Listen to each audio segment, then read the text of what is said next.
And we're back. Welcome to another episode of In My Experience on the JPEG podcast. I'm your host, Jean-Paul Gedeon, and today we have a very special guest, Dan Richards.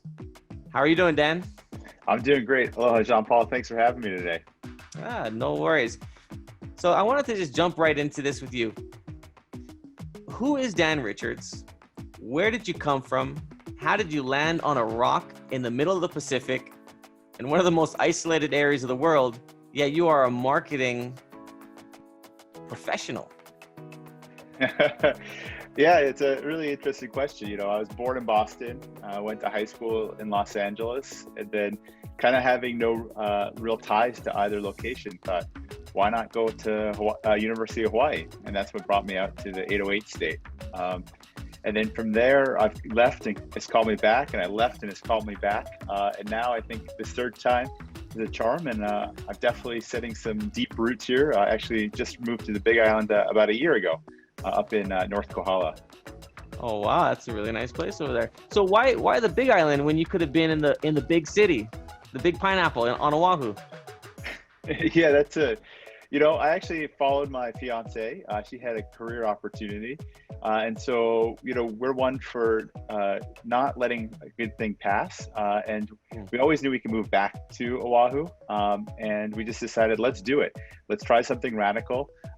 And I wanted to be supportive of her dreams and her opportunities. And that's how we landed here. Excellent.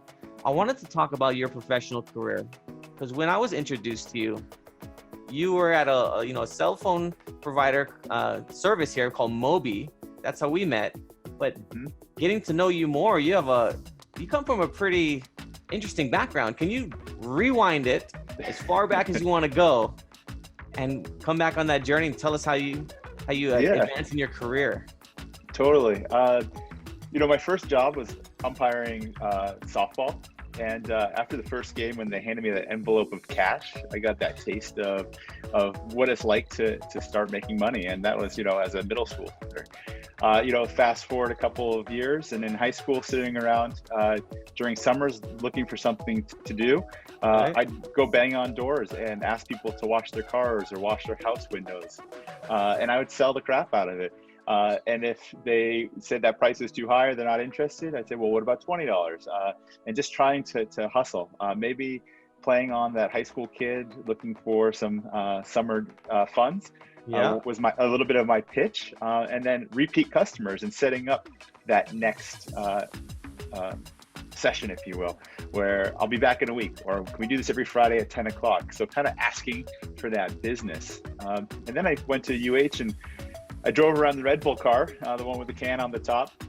And that was my freshman year. And, you know, I think something that I've always done is set goals for myself. And I knew that I wanted to be the campus manager, the brand manager for the University of Hawaii system. So my sophomore year, that position opened up. I applied and I got it. From there, I knew that I wanted to work in REDBULL headquarters in Santa Monica. And so I graduated in 2009, and that was like the peak of the financial crisis, and nobody had a job.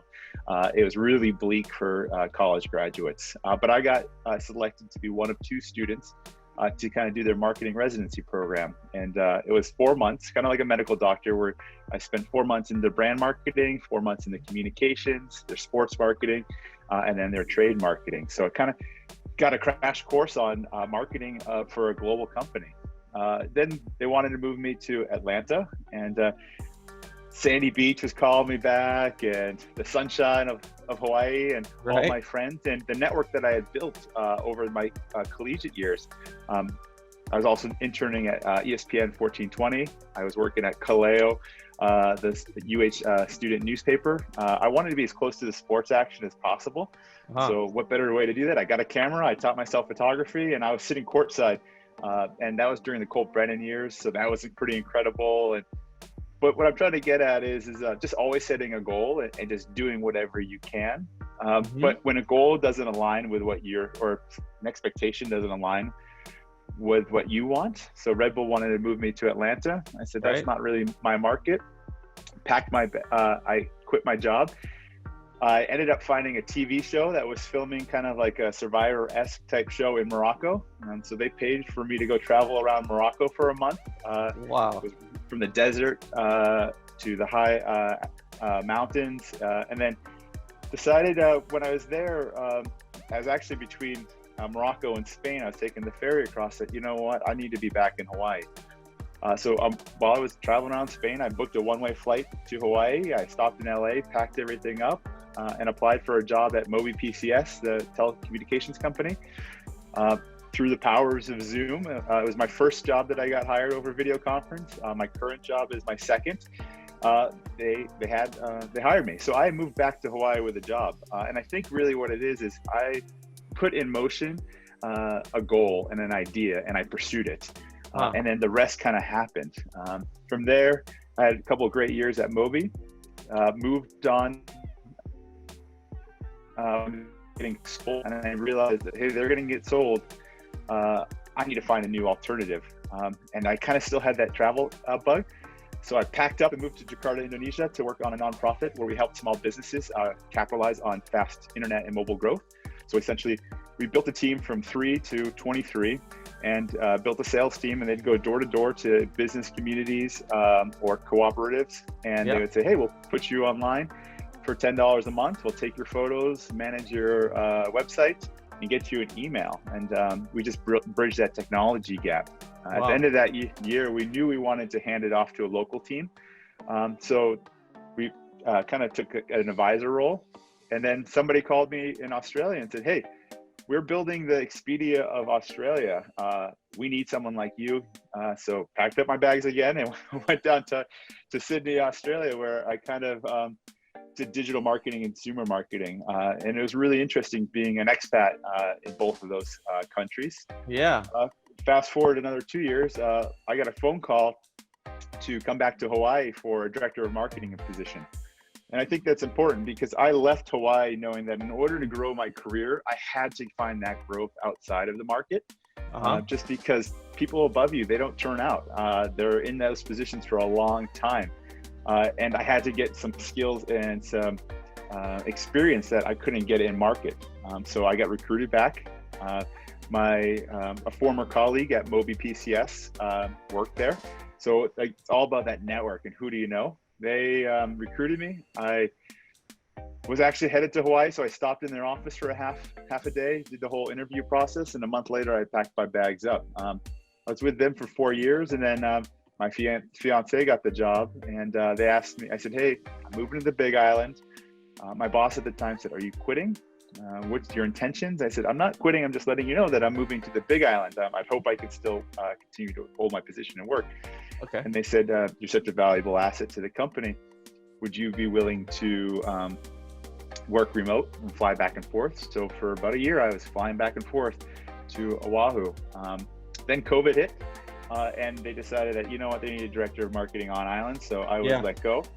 And, sure enough, I kind of had a sense that something was going to happen. I was creating a new opportunity in the background, and I was hired as director of marketing at Coldwell Banker Island Properties. So my territory shifted from Oahu to now Maui, Hawaii Island, and Kauai. Moving to the Big Island, there's not a lot of jobs here, and that was kind of my big X factor. Yeah. I told my fiance, it's like, hey, if things don't work out here, you're going to have to support me.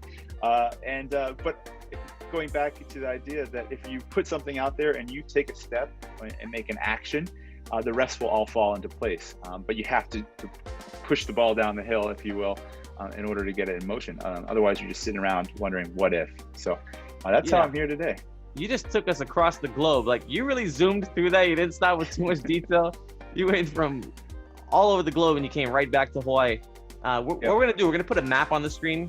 Alex, you put a map and kind of map out where he went on his travels, and then drop them right down on the Big Island in Kohala, because it's pretty country, that whole island. Oh, super country. Yeah, so it's been a transition moving from the city life to the country, but we really enjoy it.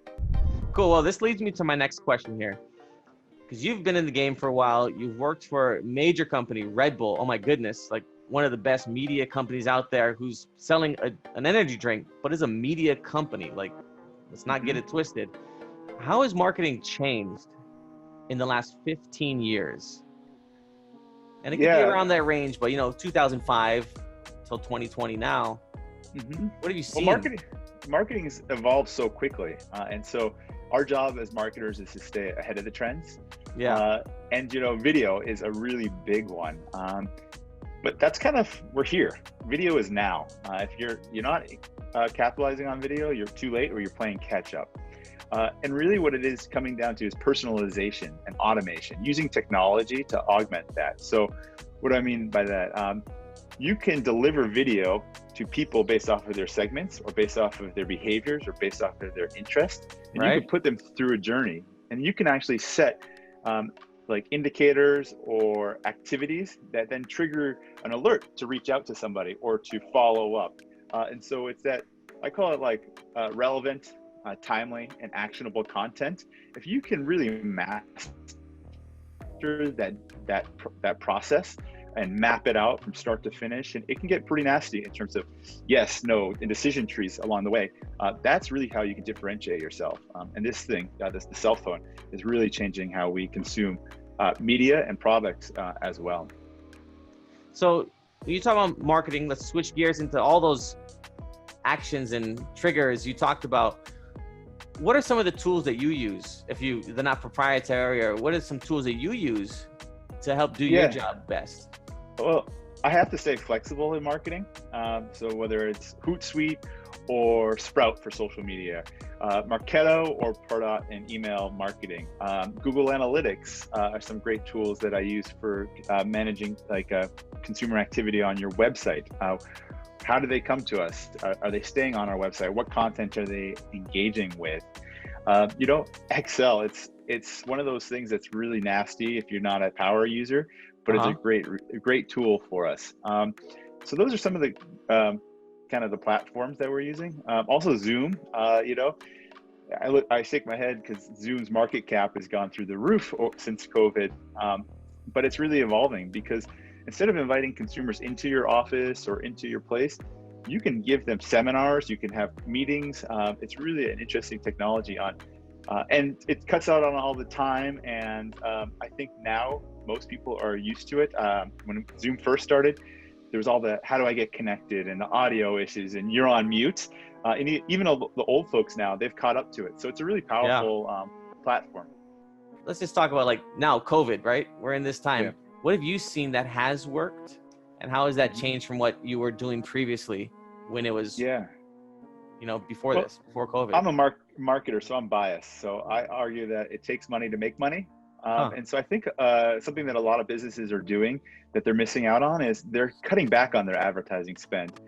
Some businesses, they need to, right? If I'm a restaurant and I'm not open, definitely. But if I'm Longs or grocery or consumer good that helps with that, quick prep meals, I think there's an opportunity to double down on your spending. I also think that a lot of the advertisers, they're hurting. So you can probably get a real great premium. You can get more. You can get across all of their platforms. So when I take out a printout, I'm not just taking out a full page ad. I'm taking out email banners. I'm taking out dedicated e-newsletters. I want sponsored posts. I want run-of-site web banners. Because what I'm finding now is that, I'll use Honolulu Magazine, for example. If someone reads Honolulu Magazine, they're likely to subscribe to their newsletter. They're likely to follow them on social media. So now my one ad buy has 3 touch points a month. And that extra add-on is really cost effective. And most of the times, if you negotiate well enough, I don't tell Honolulu Magazine, they'll throw a lot of that in. But you also have to be willing to commit too. The longer you commit to a program, the more you're going to get. And choosing your advertising partners, going into it and saying, hey, these are the conditions. And I don't think people do this enough, is talk to their account executives to be solution providers for you. I've got a great rep at KHON, and I say, hey, this is what my goal is, and this is what my need is. And then they come back to me with products and solutions that fit my need, my business need. And that's been really effective as well. So including your advertisers into your media and marketing discussion, I think is a really great opportunity for you. As we shift into the digital side, you just have to be mindful of really high quality production. The cost of entry or barrier to entry is really low. I mean, you can have a college kid or an intern run your social media, but to do it in a meaningful way that's curated, that's captivating, and then it's almost on par with the influencers, because as a business, you're going head to head with the influencers. To stand out. And how do you do that? A lot of times user-generated content is really done in a self-serving way, right? Hey, if you post, a picture with this product, you'll be entered to win. You don't get any information off of that. It's really kind of, it's kind of like that give, ask approach. And you're just immediately asking somebody for something. And so be careful when you go out there and create meaningful engagement. And the last part about social media that I highlight is that there's not a lot of people curating the conversation. So to go back on my Red Bull days, Red Bull would engage with the people on their platforms. And that's really huge because it's a two-way conversation. A lot of times these businesses just post, keep posting, self-serving announcements. But you need to be part of the conversation. And a lot comes from that. Your followers and those that are engaged will give you ideas. They'll give you recommendations. They are your brand ambassadors. So by having that conversation, you can really pull a lot from them. So instead of just selling on your post, actually be part of the conversation, and then you could shape the conversation and guide it. Absolutely. Yeah, I mean, the reality of it is, unless you have like a really cool backpack or a really cool, catchy item, Theragun was one that came up maybe around Christmas time of last year. I was in the market for a Theragun. Everybody had a Theragun. And then through retargeting, I'd get all the different competitors, Volt and knockoffs and Amazon. And then, so there's like that quick conversion. There's something to be said about that. But if you're not a Theragun, if you're a Hawaiian Tel, Hawaiian Airlines, Foodland, Olukai, all these different brands, a Jamba Juice, you really need to kind of think about the long game. You're building a customer for life. And that's where that authenticity comes in and having that voice. What are some of your proudest marketing campaigns that you can kind of talk about? Yeah, my favorite one was when I was at Moby. It's important to highlight that Moby PCS is a prepaid carrier, and they really brought the rates down before all the other guys did. We had 5 lines for $99, family plans, military plans, $35 flat rate, all that kind of stuff. So our customer was really value centric, and so a lot of times bus riders. And so as soon as you walked in the bus, there's a big ad that said, "Hello," with Moby PCS in our latest smartphone. And then on the exit point, we also had messaging, whether it was 5 lines for $99 or, student plans, whatnot. So you had 2 touch points within one environment. Right. And those people rode the bus every single day. So they're getting hit with that message. So we also had a very aggressive refresh schedule. There's a lot of cost that goes into the production. But we felt that it was important to stay relevant and to always be changing. So people were kind of on their toes, like, oh, what's coming next? We had one at K1 Raceway out in Kapolei. It was a big banner right across the finish line and said race car, texted backwards is race car, which I thought was really cool because it makes you think. And then it also fits the medium. The message fits the medium. So that was a really great campaign that we ran.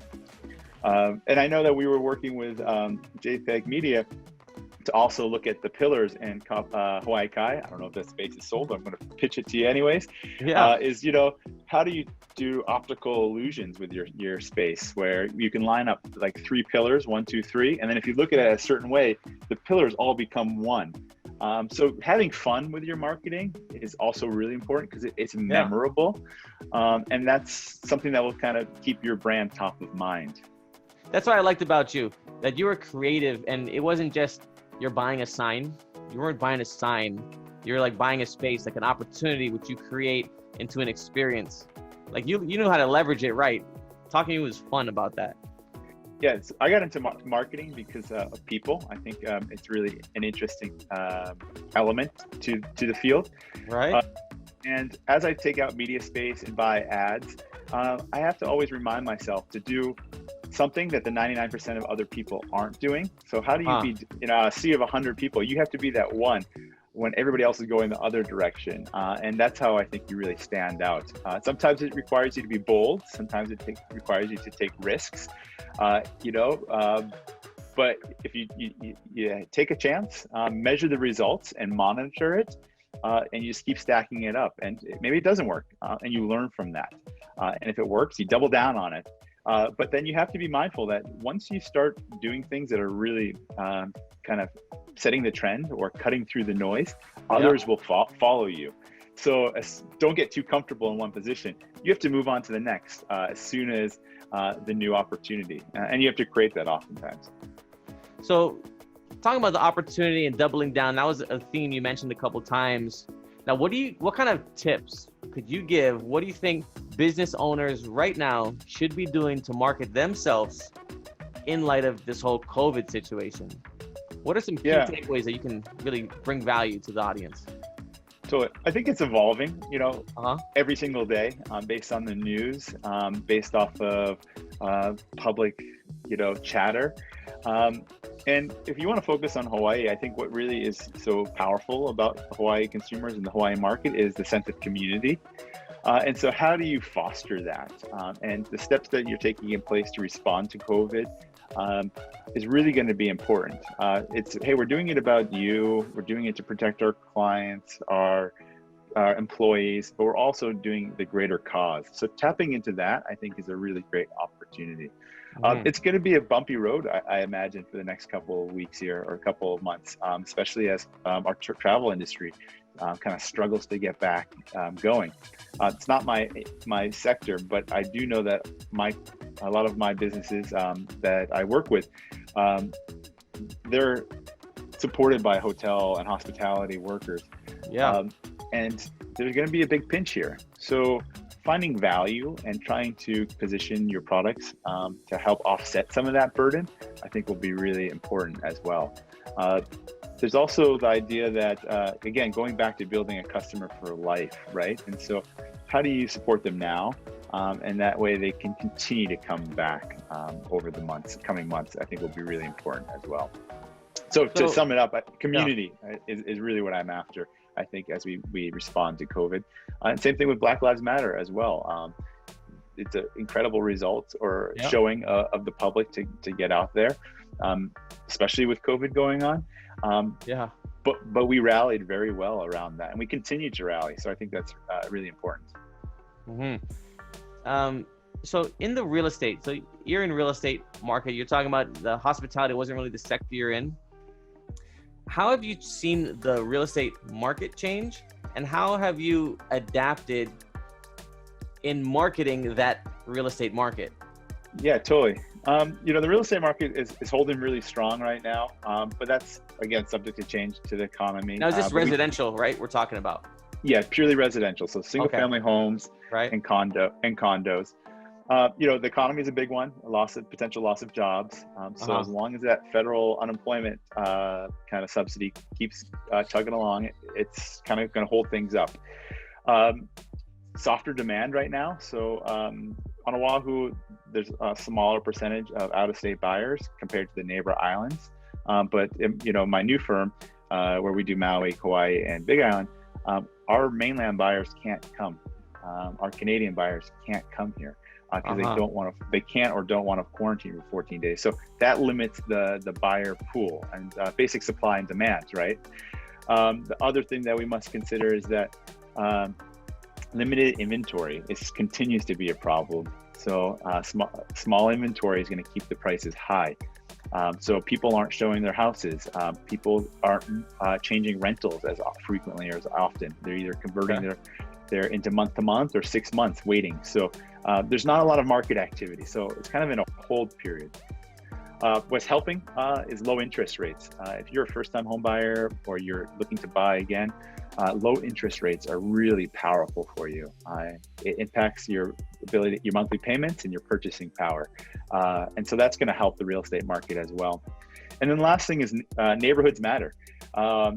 There's so many different nuances between different neighborhoods, whether it's a luxury neighborhood, access to universities or workplaces, just shifts the revitalization. Kaimuki kind of went through that. Kakako is an interesting space.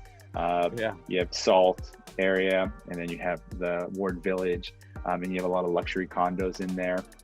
Ala Moana. And then you have a lot of people going out towards the west side, Ewa Plain and Kapolei, because they seek more space, and they seek a single family home as their household grows. And then proximity to work, I think, is a really big thing too, especially with high commute times. And I think that's growing to be more of a consideration, especially now that we've shifted to this work from home environment. And that's the last point I'll make on that is work from home, can that be a solution to a lot of our problems? Possibly. Can we do alternating schedules where you go in office Monday, Wednesday, Friday, and you work from home Tuesday, Thursday? Potentially.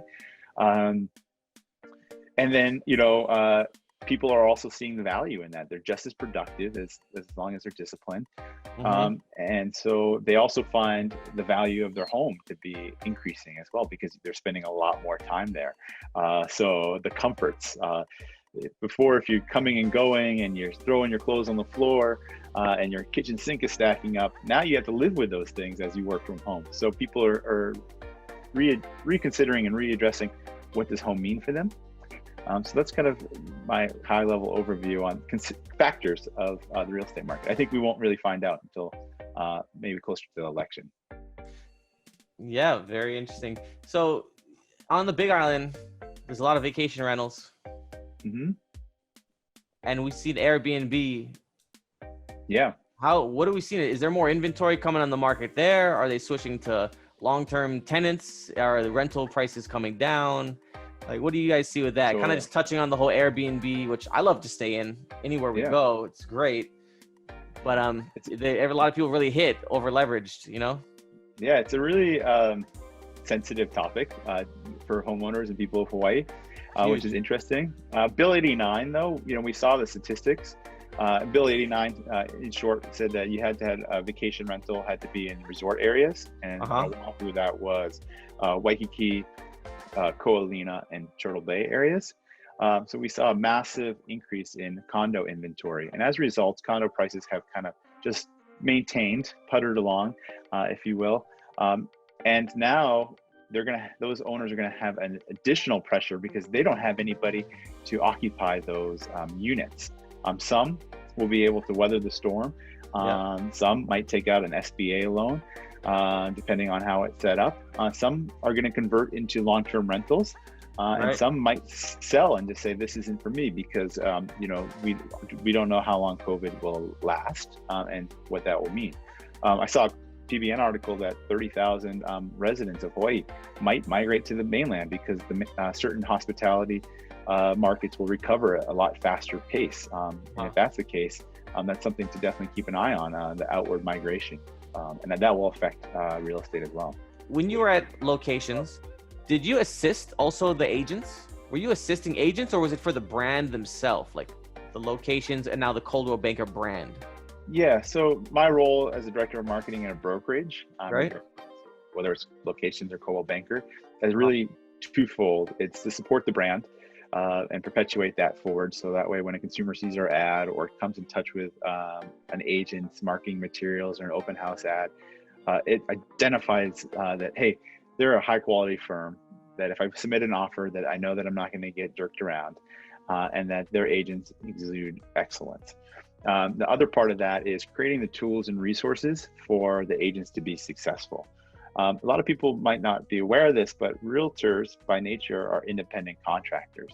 The barrier to entry is really low. It's 60 hours at a real estate prep class, $61 to take the test, $250 to $400 to get registered. And once you pass all that, you're in.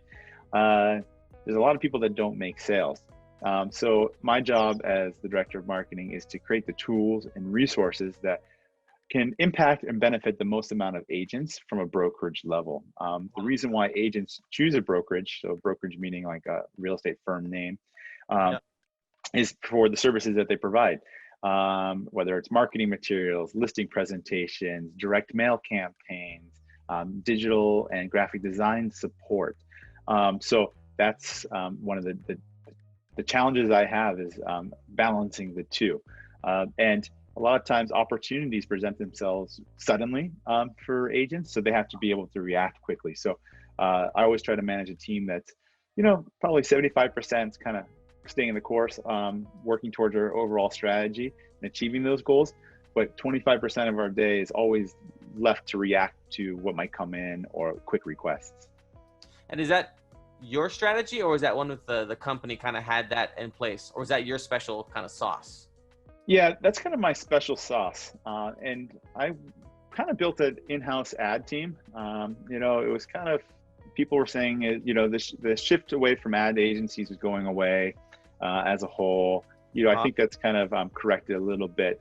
But the fees were just killing us. When I looked at my P&L at the end of the month, I just couldn't keep up. And it was a lot cheaper and a lot more affordable to create my team. So I brought on 2 graphic designers. I brought on a content and communications manager.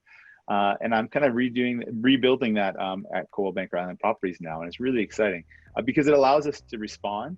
And I think the biggest thing for me was when you're in it every single day, you understand the trends, you understand the challenges of consumers, understand what the agents need. And what I was finding, no disrespect to any of the ad agencies, was that they kind of would read the headlines in the newspaper and then they would make assumptions about my business. And they weren't eating and breathing, and they hadn't bought a home themselves, or they hadn't sold, they hadn't used equity to upgrade a kitchen or add an extension or a Hana house.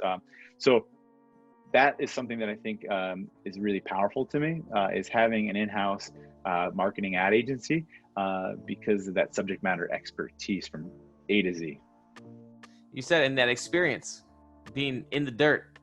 Yeah, you got to get your hands dirty. You got to roll it up.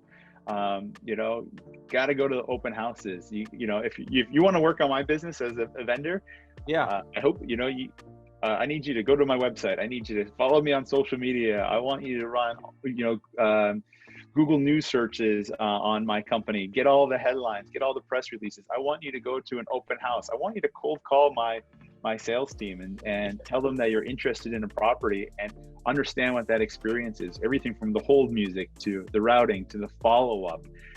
All of those elements matter. And if I'm giving you a brief on that and you don't understand it, even if I tell you it, unless you experience it yourself, things fall flat. And so that's one of the things that I think was really powerful about the work that we're doing in creating a robust marketing team. It does come with a cost, though. I'd highlight, overhead of salaries and employee benefits, but the ROI is far greater than what you'd be spending with an agency.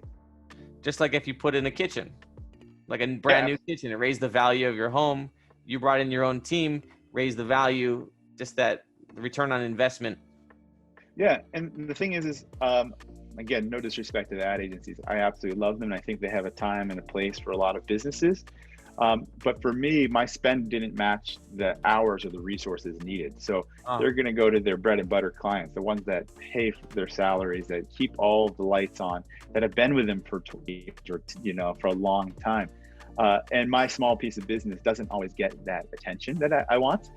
Naturally, the ego says, my business is the most important. Give me your time. I want it now. But they have to call on other clients, and that's how it gets prioritized. Well, you have options now as a customer. You work with an agency. You have a lot of options, so it is much more competitive now. And like we've seen that as well from agencies doing like media buys with us from JPEG Media, our outdoor advertising company. We do get agencies, and then agencies hire like specific agencies for like out of home buys. But then we're getting a lot of brands direct, and brands coming direct. They know what they want. Like you said, they know exactly their business. And some don't know their business, but the ones who do, they really know their business, and they know, I want this right here because this is it. Yeah. Like, you don't need to add all this other stuff that, so-and-so suggested. Just give me this. Totally. And that's a result of being in store. And I think I just highlight that ad agencies, I do have an important role because they give you access to a wide breadth of experience. So they might have a digital guy, they might have a media buyer, they've got campaign coordinators, they've got designers in production, in video, and the whole gambit. So you actually get a lot. but sometimes you don't need that. So it's all about finding the right solution for your business. And I personally love working with media publishers directly because I can get a lot better rate. And I can get a lot more value adds. And if I'm working with the radio, I might be able to get I spend $10,000 in a month, and I might be able to get 4 concert tickets. Now I can leverage those concert tickets into a promotion or reward my employees. So I could start to extrapolate more value out of that than just the advertising. And a lot of times those get rolled up in ad agencies to the media buyer or back to the account, but a lot of times not with as great a frequency. Okay, so for those people who didn't know you could do that, like that's why people watching the show to learn things they didn't know. I didn't know you could do that. I knew, but some of the guests don't. How do you get that extra free prize inside? Like when you're working with media, like concert tickets or other considerations, how do you get that? Yeah, there's a couple ways to do that. One, a lot of times media publishers or advertisers will run specials and promotions. So capitalizing on those, there's a lot of great value adds in there, especially a lot of inventory a lot of times. A lot of times too is you can negotiate it or year over year or month over month increases. So I'm just making this up. I can go to a radio station and say, I spent $100,000 with you last year. What if I increase my spend by 20%, what can you do? And they might give me tickets to their concert in Las Vegas. 2 tickets, and that includes airfare, hotel, and VIP tickets. Right. I can then take that prize and I can run a consumer promotion to capture all the data.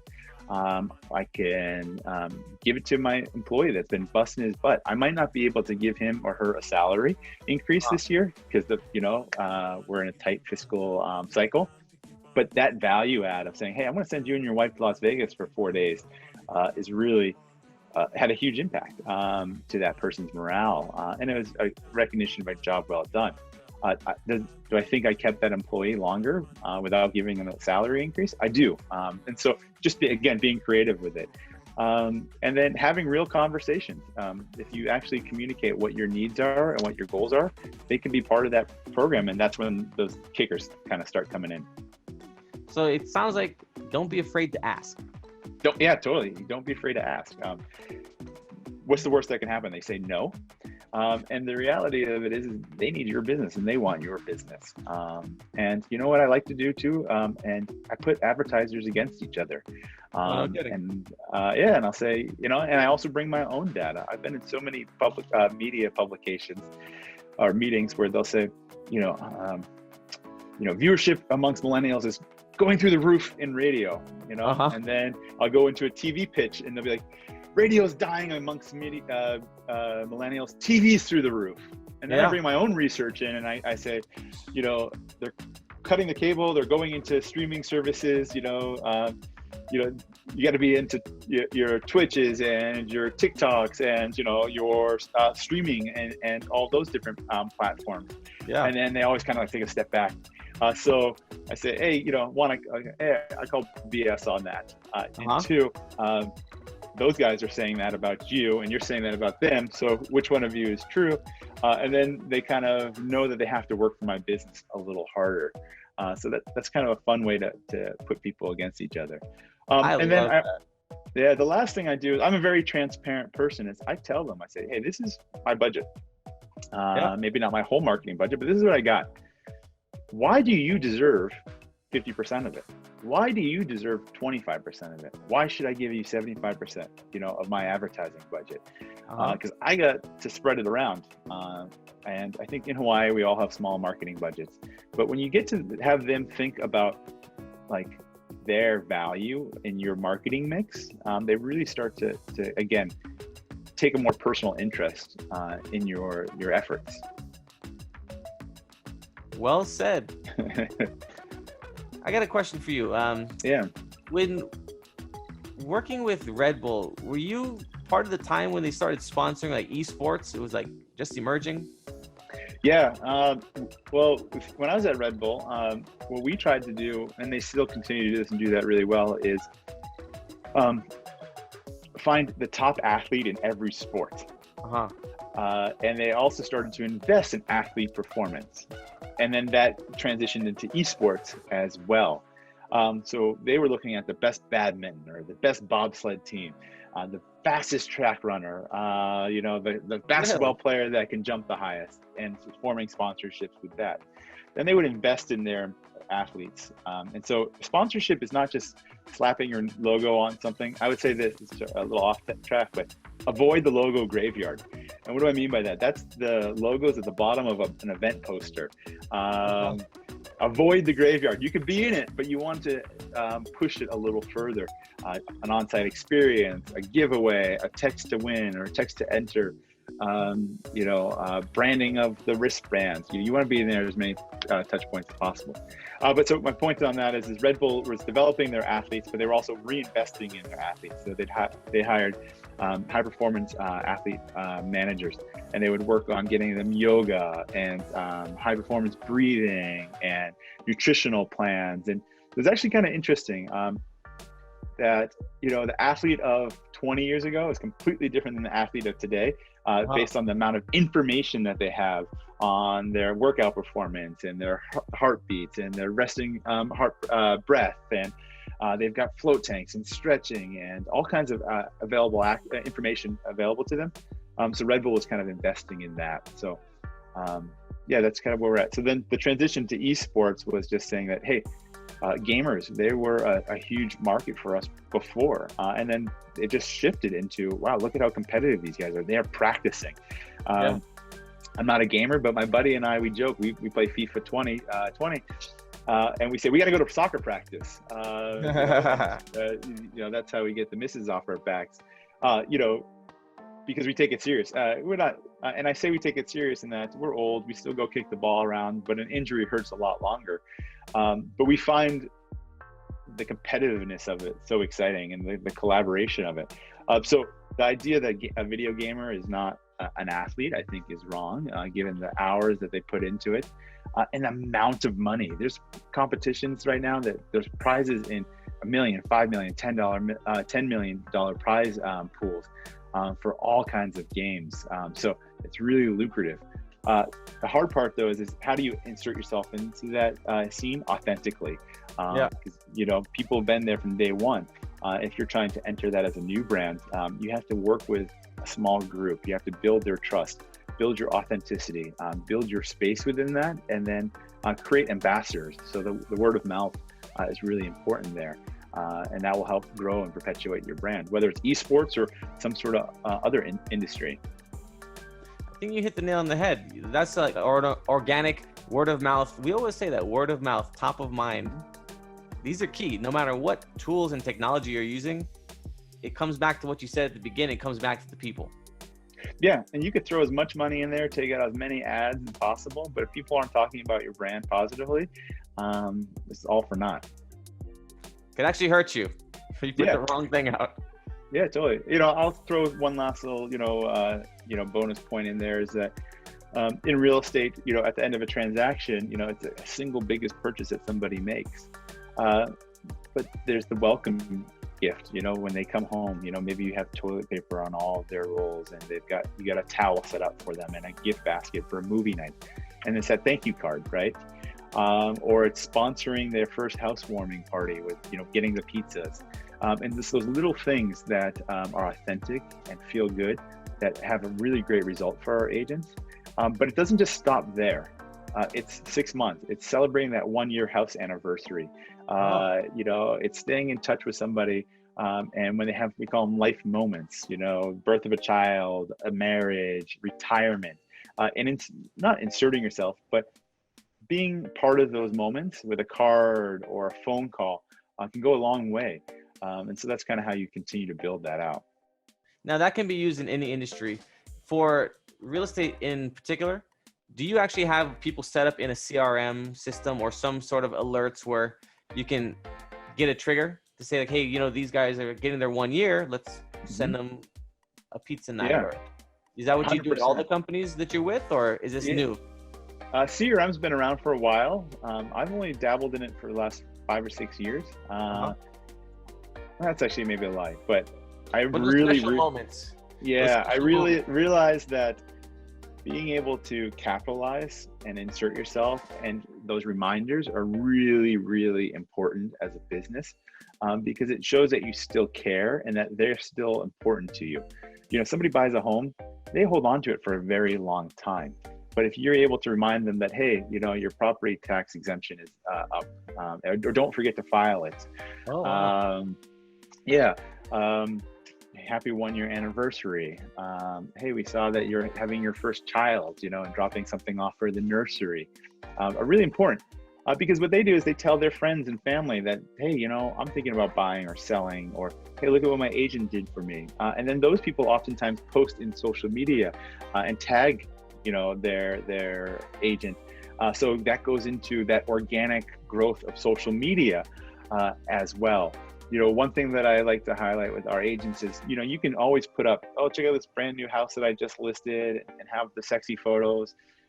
But your value as an agent is to show, really, a month ago, I took the listing and it was a pig pen, or the walls were bright pink and they were ugly. And I was in there with my clients, or I coordinated a painter to paint the walls and to fix, you know, the oven and make these adjustments to show the before and after. And then to show how you present the house, and then the result of that, sold it faster for more money than anybody else, really is important. So a lot of people get held up on that end piece. As you're telling your story, don't forget about the things that go into it. And because I think the behind the scenes, social media, especially Instagram, because it's so visual, allows you that platform to do that. And then I just would highlight one thing too, is that we talked about CRM for businesses. Right. Everybody should have a CRM for themselves. Thank you. Thank you. Yeah.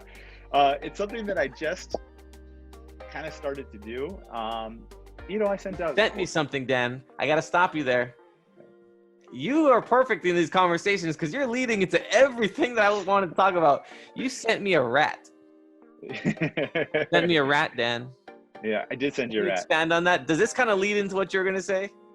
Yeah, I mean, I sent you a rat. I sent you a house that popped up. I've sent you a vase of paper flowers, you know. So when I was at locations, we tried to market non-traditional holidays, Chinese New Year, May Day, 4th of July, and Thanksgiving.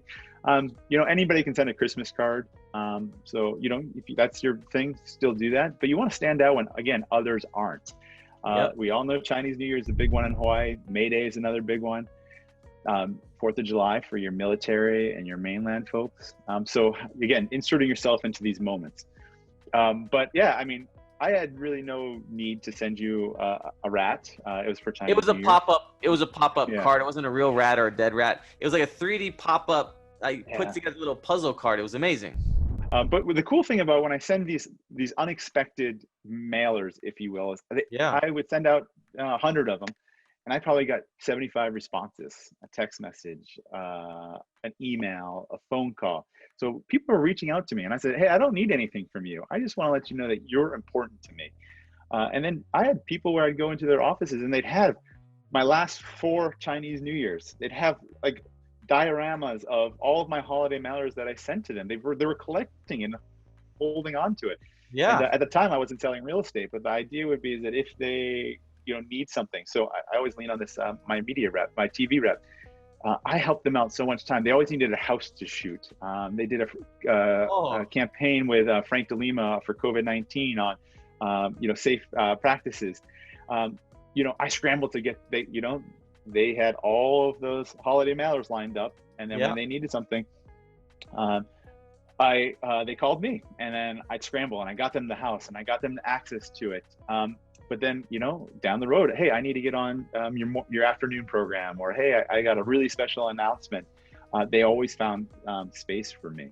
But I also think that beyond just the business side of the personal CRM, your old colleagues, your old mentors, your aunties and your professors, and like a personal newsletter every quarter, I think is really important. You don't need anything. People want to hear about you, and the responses are really great. And a lot of times is you can ask people, you know, you can say an update. Hey, you know, I just got engaged. I just got a new job. Hey, this is, you know, me at the top of a mountain. And then you can always add, like, by the way, like, is there something that I can do for you? Like, can I give you some marketing advice? Can I think of some promotional items? Can I tell you about the real estate market? You know, whatever it might be that your value proposition is. And you don't even have to do anything without the intention of receiving business, but just from being a good human, can go a long way as well. So what's in my CRM? You know, emails, names, common things, universities, children, pets, you know, like big moments. We call them Fords, like Ford questions, you know, so it's family, occupation, recreation, and dreams. And you just kind of log those over the years. And so I could pick up the phone tomorrow and have a conversation with anybody about anything. So Dan, I think being thoughtful, you seem like a very thoughtful guy. I remember you this way. And thank you for sharing those key tips in the Ford questions. Is it called Ford questions or Ford what? Forward questions. Yeah, like, hey, John Paul, how's your family? I know you just had a second daughter. You know, she's growing up so quickly. You know, an occupation, like how's you know, out of home media and promotional items and recreations. Like, I know that you love to music. You know, you got anything dropping soon? Wow. And then, like, you know, I know that you're dreaming to go to take the girls to Disneyland. You know, how's that going? You know, and then, you know, oh, we're going to go next year. And then I might see an article over the next couple of months about, you know, cheap deals on Disneyland tickets. And I'd send that over to you. And so just kind of having those things really opens it up, and it gives people something to talk about. People like to talk about themselves, or it's easy to talk about those things. You mentioned mentors. You kind of zoomed through that, right? Have you had any mentor, and what did they teach you? Yeah. And who's your mentor? Yeah, I've got a couple of mentors. And, you know, they fall through the cracks, but through my little homemade CRM is I remember every once in a while to just drop them a note. My mentors range from my bosses to CEOs, people in the community. So I kind of pull from different areas, to be honest with you. And what I tried to extrapolate from them is they've been through the ringer. They've gone through all the hoops. They've done all the hurdles. They've been beaten up. They've come back. They might have things that are similar to my interests. They're role models for me. My dad, you know, like I said, my old bosses, the leader of a nonprofit that I work with. And I just ask as much questions as possible. And they're a great resource. And so I've kind of got a dilemma. I'm hiring for a graphic designer, and I don't know who to go with right now. And so I'm able to reach out to them and say, hey, I'm stuck. How would you guide me through this? And a lot of times, you know, they're kind of like a therapist, where they just ask you the questions that you need to ask yourself, and you kind of come to the answer on your own. But they're there for you through the ups and the downs. And they're the ones that, you know, if you lose your job, they're willing to go out on a limb to reach out to their network. And so as much as you can take from them, it's important to give back to them as well, because they'll come to you and say, hey, I need a digital marketing campaign. I have no clue. I can barely use my email. You know, I just got a smartphone last month. Can you guide me on that? Or they'll just want to, you know, touch base, because I think that, not to be drastic, but there's a study that old people and young kids, when they put them together, they both benefit greatly from that learning experience. So kind of playing off of that, where the old person can give a lot of knowledge, but the young person brings so much energy and life in response to that. And so I think that mentor-mentoree relationship can have really fun dynamics. I feel you.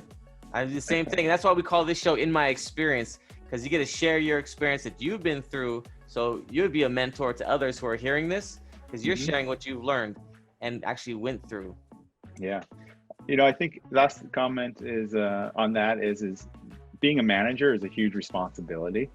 And with that comes some sort of mentorship. Now, whether that extends beyond your employment or your employees' time with you, you know, understanding their needs, understanding that what motivates them, and then challenges. You know, I think what I've always had my mentors always asked me, what do you want? Where are you going?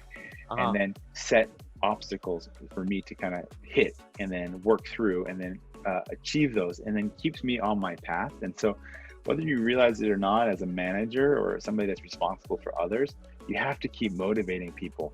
They'll feel challenged, they'll get rewards, and there's a lot of benefit to that. So so that's just my kind of take on that. I think that's really important. Whether that forms into a long-term relationship as a mentor-mentee, maybe it doesn't, but I think that's a responsibility we all have as managers. Spoken as a true professional. Now, I forgot to mention, Dan, Pacific Business News 40 under 40. Yeah. I'm really excited, Thanks for calling that out. It's a weird time to be recognized with COVID and all that. So we pushed off the formal gala until next spring. Yeah. But that was something that, on my vision board that I've always had. It was 40 under 40. And I told people along the way, hey, I'm going to be at 40 under 40. For me, it was a sense of validation that my professional work and my philanthropic work meant something. Yeah. And so I was nominated and I received the award. I didn't do things just to get it. So it was kind of a byproduct. So, it can be really selfish and say, I want this award and I need this award because it's going to validate who I am. Yes. It was kind of like the cherry on the top, just to say that, hey, you know what, keep doing what you're doing. People recognize it. And you're making a difference. But that was an example of a goal that I put out there when I was back in college, that I want to be a PBN 40 under 40. One of the things I want to do is be an AMA, American Marketing Association, Marketer of the Year. So I have that out there. That's my next one, right? I could be crazy. I want to be governor or senator for the state of Hawaii. Everybody laughs, but So do you have political aspirations? My first grade teacher told me that I'd be a great politician. Whether that's a good thing or a bad thing, it's definitely something that I'm interested in. And one of the things that I really enjoy about living on the neighbor island is I'm getting to connect with this community over here. And I understand the challenges and the opportunities that we face as neighbor islands. And so what are some of you said you're involved. What are some of the places you're involved with? What are some of the, where you volunteer? Because I know you're part of the community, like you really are. Yeah, so I serve on the board of directors for American Marketing Association. I think it's important to give back to your craft or your trade. I am pretty involved with Shiler College of Business and their internship program, helping to develop the students. As an alumni, I felt it was my duty to make sure that when they go out for their jobs and they have UH on their resume, that they represent myself and my peers in the college in the best light possible to give them the best opportunity to be successful. Yeah. I'm a mentor in Big Brothers Big Sisters. That was one that I was really scared to do. On the way to our match, I almost turned around and bailed on it. I just wasn't ready for that responsibility, but I think I've learned and gained from that experience as much as my little has, and that's been a really incredible opportunity. Member of the Citizens Academy, which is just a federal law enforcement community outreach program where they work with different members of the community that have different specialties. So that way kind of goes two ways. If they have a question about, say, real estate or need some information, they can kind of come to me and I can help put them in touch. Or if I see something fraudulent going on, I can send it back up the chain to them. And then the Hawaii Island Humane Society. So got Athena, my pup over here. And so we take, my fiance and I take photos and help market the dogs. So that way they can be adopted to a loving and caring home. So those are just a few of the things that I'm involved with that I'm pretty passionate about. So I know you're an avid golfer. I follow you on social media. Mm-hmm. You like body surfing. What are some other, let me ask you one of the questions, because you kind of sent me back some things that we were going back and forth. I want you to name a local brand or business that does marketing well. Yeah, you're using my interview questions against me. Oh, I am using your firepower, Dan. Yeah. A couple brands that come to mind for me are Foodland. I think they do a really great job. Oh, yeah. And they just launched their Makai product line. It's a good one. I think a lot of the banks have adapted technology solutions really well. Jamba Juice has done a nice job as well in customizing some of their product lines. Kind of goofy for Father's Day. Totally had a Big Daddy moment where I wanted to get a sausage, egg and cheese sandwich for my breakfast, but I was there at 10:15. Breakfast stops at 10. But so we settled on the deluxe breakfast platter, but in there was rice, eggs, spam, and Portuguese sausage. And so I think that's really interesting as well. Ronald McDonald House also has really great charity where they pay for all of their youth or that need hospitalization and medical to kind of come from all around the state, get free transportation, free place to stay, and they've kind of personalized their brand, the taro pie. So anyways, not that I'm a huge McDonald's fan, but I think these brands have done a really nice job at kind of speaking to their audience, and I think that's really important. What are some key takeaways you can give us here about excelling in life? We kind of talked about, you really talked about like our personal brand. You were talking about with the CRM and your reputation. You talked about business and how you've excelled on your journey. You've talked about what companies can do right now to get the word out and to be authentic in their message. What are some of the, you say right here, like what are some of the key things you can just say as like a takeaway? Like three hot takes. 3 hot takes. Opportunities are created, they're not given. I think that's really important, you know. No disrespect to anybody that's been laid off. It's a really tough situation, and I was in there. But you can sit around and cry and pout and be miserable and say, how did that company do that to me? I was loyal for them for 10 years. Yeah. At the end of the day, we're all just an employee number. And I think unless you own your own business, you need to remember that. So how do you go out and create that opportunity? When you wake up in the morning, it's a brand new day. It's a reset button. So go out and grab the day by the horns. Another common thread that I've been trying to instill in my friends and my network is the average millionaire has 7 streams of income. And that's one that's like, wow, that's a lot. And that could be passive income, it could be investments, it could be multiple businesses. So something that kind of where I'm at in my career stages, I found a focus in marketing. I'm continuing to pursue that as an expert in the field. But now I'm trying to reach out and to connect with other people. You know, whether it's flipping houses or, you know, looking at the stock market or getting in with peers that share similar visions and assisting in their business with sweat equity. So just being mindful that you need to have multiple streams of income. And that 6 months is emergency fund is a really important thing to have as well. What else would I would say? The last one I'd say is give without the intention of receiving.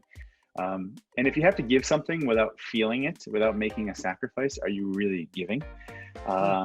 And so, you know, that I heard a story about a Filipino guy and his mom had a knock on the door, and it was the neighbor asking for a cup of rice, and asked, can I have the rice? I need to feed the family tonight. We're short, you know. And then the mom gave the rice, and later that night over dinner, he didn't have any rice. And, you know, he asked, Mom, how could you give away our rice? You know, we need that for dinner. You know, that was your last cup. And it was more about just being a good person, that they need it more, that if I can do good for them, then good will come back to me. And then she said, you know, if you have to give something that you have an abundance of, that's great. But are you really giving it? And so that really stuck with me as well. So I'm not saying, you know, go out and donate all of your net worth. I'm not saying, you know, go spend every single hour, you know, doing community service, but just being mindful with what you're giving and how you're giving it, I think is really important. Because if you have to give and you sacrifice a piece of you, your investment in that is going to be a lot greater. So that's kind of my 3 big takeaways. Oh, last one, bonus one. Yeah, I love the bonuses. If it's worth doing, it's worth overdoing. And that's, yeah, you know, that was one where I got one from my dad. I was running for, you know, high school student body president. And, you know, I thought, I'd make a couple of flyers. The night before the election, we went in and we had sheets and we plastered that whole school, like sheets written to vote Dan the man, and we had fun creative and all that kind of stuff. Propaganda. Yeah, propaganda. Okay. But you know, my dad was saying, like, well, if you're gonna do it, let's go out and let's own it. Let's get after it. And so that's whether it's running for school president or, you know, those sleepless nights of just studying and digging into a business or a topic. If you're going to volunteer, if you're going to, you know, learn a skill, you know, time is of the essence. So you should maximize every opportunity. So. Gotta thank Pops for that one. That was probably one of the best things I ever heard right now. It's worth doing. It's worth overdoing. Yeah, it's a bit extra, but when you actually start overdoing it, it makes sense. And it's not like, you don't have to be as dramatic as, you know, plastering the school, or, you know, you can do it tastefully. But I really, that one I carry with me all the time because, you know, if I'm going to take a job, I want to eat, sleep, breathe that job. I want to bleed that company. You know, if I'm going to be a husband, I want to be the best husband that I possibly can. If I'm going to be a mentor, I want to make sure that I'm not just hanging out and having a good time. You know, so that's, and if I'm going to be a marketer, I want to make sure that I'm at the top of my game. So just some different ways to overdo it, if you will. But it's also important to make sure you take a break and to reset every once in a while too. So again, it goes back to balance. Perfect. Dan, I can't thank you enough. It's always a pleasure to talk with you. Yeah. My first guy I wanted to talk to when we're going to be virtual, I'm like, Dan. I enjoy talking to you, man. It's a fun time. Likewise. Yeah. I mean, it feels so comfortable, and I feel like we could go on for hours and hours and hours. So hopefully we can do it again soon, and maybe we can do it in studio. Thanks for having me, John Paul. Appreciate your time. Talk to you soon, my man. Aloha.